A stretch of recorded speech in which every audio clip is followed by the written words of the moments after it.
should stay there. Good evening. We want to be respectful of all the Yorktown residents. We are from Peekskill. She comes after me, so I just want to make this as quickly as possible, okay? First, thank you to all the administrators and educators of the Yorktown City School District for all you have done and all we expect you to do for our youth. First, let me just say my name is Valerie Eaton, and I am the president of Peekskill NAACP. And if you don't know what that is, feel free to Google it. The NAACP is an organization established in 1909. The reason it was organized is the same reason it exists today, to eliminate inequality. The establishment was developed by Black and white activists for change. Mr. Superintendent, it was wonderful, absolutely wonderful to hear you recognize that there is room for improvement. I hope to have further discussions with you as our close neighbors, Peekskill, where our school superintendent reports to us on diversity regularly. Black and brown children have been indoctrinated by the Board of Education with the poorly written textbooks that lets our children be blinded from learning about their history, as many of everybody just said. We all want the same thing, and that is for our children to grow up proud and empowered to learn more about their rich history. Let's make sure all children can leave Yorktown and Peekskill outside of this area and understand the differences and why we are where we are today. Thank you. Thank you. Are you Ariana? Yes, I am. Okay, please just state your name. Thank you. Hi, good evening, everyone. My name is Ariana Koff.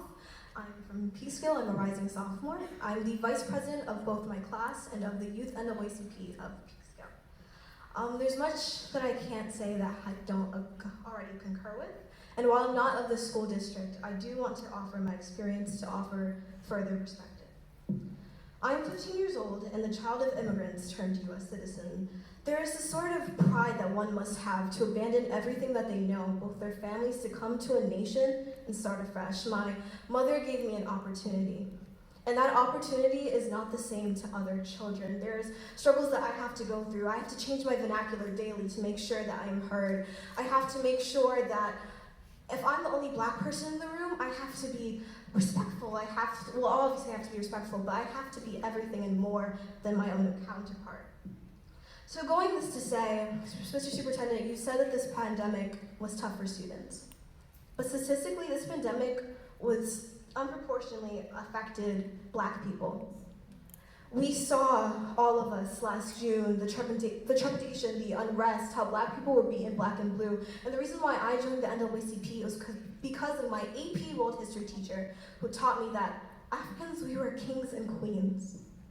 That our history was important, that we were vital for America. So that's why I ask you all, teachers need to tell the truth. We need to allow teachers to tell the truth. This has nothing to do with politics or critical race theories, but every day in our classrooms, we can insert culturally responsive curriculums. We can say, well, Alexander Graham Bell may have done this, but there was Louis Latimer. And we may talk about science and Hellenistic property, but there's also Islamic people who thought of this first and did it, even some may say better. And while we may ignore systemic racism, it makes Black people, Black children feel like our voices need to be suppressed. And that is a dangerous mentality. So I ask you all, as when you hire your new teachers, when you hire your administrators, please make them diverse. When you attack a Black counselor, a Black teacher, whoever he may be, we see ourselves in them. We see that maybe I can be like him, maybe I can be empowered too. So, again, I'm very sorry if I'm not articulate. I did write stuff, but I wanted to speak from my heart. Just be mindful. You can't not see color. Color is who I am. Color is what makes people look at me and be intimidated. And to make them more comfortable, I know I'm probably getting on time. 30 seconds. 30 seconds. Just to make students comfortable, we need to see ourselves in our teachers. We need to see ourselves that we can be empowered too. So I also want to thank the students who were so brave and so articulate and so well-spoken. Your voices matter because we are the future generation. We are the ones who are going to be sitting in your seats who are going to be making the laws for our children. So I thank you. And also, I do want to ask, in my school district, we have a Superintendent's Youth Advisory Council. Oh, this is my quick thing. We have a Superintendent's Youth Advisory Council, so I do ask that you make a council where you, superintendent, meet with your students and make sure that you're hearing their voices clearly. Thank you. Thank you. Thank you. Welcome, Atkinson.